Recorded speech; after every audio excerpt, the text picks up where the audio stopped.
கொடுக்கப்படுகின்ற அந்த பயங்கர நரக தண்டனை, அதுதான் இரண்டாம் மரணம்.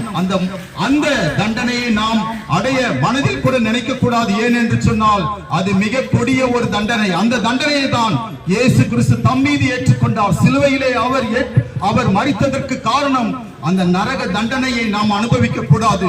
நம்முடைய பாவத்திற்கு நாம் மன்னிப்பு அடைய வேண்டும் என்பதற்காகத்தான் நம்மை படைத்த கடவுள் அவர் மனிதனாய் பூமியிலே பிறந்து அந்த சிலுவை மரணத்தை, அவர் பயங்கரமான அந்த கோர சிலுவை மரணத்தை அவர் அனுபவித்தார். என் அன்புக்குரியவர்களை, இந்த நாளிலே இயேசுவை நோக்கி பாருங்கள்.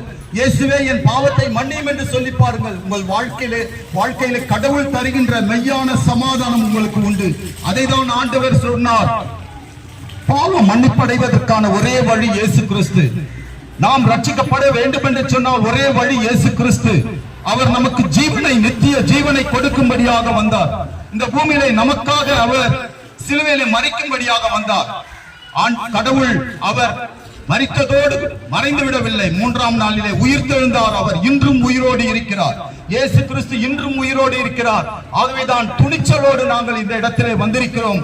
இயேசு கிறிஸ்துவின் நாமத்திலே உங்களுக்கு அற்புதம் நடக்கும். எப்படிப்பட்ட ஒரு காரியமாக இருந்தாலும், உங்களுடைய வியாதி எவ்வளவு கொடியதா இருந்தாலும், ஆண்டவர் இயேசு கிறிஸ்துவிடத்திலே நம்பிக்கை வைத்து பாருங்கள். ஆண்டவர் இயேசுவை நோக்கி பாருங்கள். உங்கள் இதயத்திலே இயேசுவை உங்களுடைய சொந்த கடவுளாக, ஆண்டவராக, இரட்சகராக ஏற்றுக்கொண்டு பாருங்கள். நிச்சயமாகவே ஆண்டவர் இயேசு கிறிஸ்து உங்களுக்கு ஒரு அற்புதத்தை செய்து ஒரு புது வாழ்வை தர ஆண்டவர் இயேசு கிறிஸ்து வல்லமை உடையவராய் இருக்கிறார். அந்த ஒப்பற்ற தேவன் இயேசு கிறிஸ்து உங்களை நேசிக்கிறார். இதுதான் நமக்கு தரப்படுகின்ற ஒரு சுவிசேஷம், ஒரு நற்செய்தி. என்னவென்று சொன்னால் கடவுள் நம்மை நேசிக்கிறார். அந்த ஒப்பற்ற கடவுள் யார் என்று சொன்னால் அவரே இயேசு கிறிஸ்து. உங்களை அதிகமாய் நேசிக்கிறார். நீங்கள் சொல்ல முடியும், என்னை தேடி என் இயேசு வந்தார், என் கடவுள், என்னை படைத்த கடவுள் என்னை தேடி வந்தார் என்று நீங்கள் துணிச்சலோடு சொல்ல முடியும். என் அன்புக்குரியவர்களே, ஆண்டவர் இயேசு கிறிஸ்து உங்களை இந்த நாளிலே அழைக்கிறார்.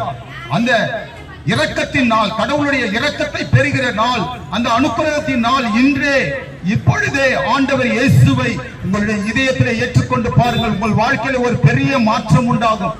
ஒரு பரிசுத்தமாய் வாழ்வதற்கான வல்லமையை, பலத்தை ஆண்டவர் இயேசு கிறிஸ்து தருவார். தூய்மையாய் வாழ்வதற்கான பலத்தை ஆண்டவர் இயேசு கிறிஸ்து நமக்கு தருவார், உங்களுக்கு தருவார். எங்கள் வாழ்க்கையில் நாங்கள் அனுபவித்தோம். யார் அந்த உண்மையான கடவுள்? வானத்திலும் பூமியிலும் அந்த ஒன்றான மெய் தேவன் யார்? அந்த ஜோதிமயமான தேவன் யார்? அந்த உண்மையான கடவுள் யார் என்று நாங்கள் தேடினோம். அந்த கடவுள் இயேசுவை என்று கண்டறிந்து கொண்டோம்.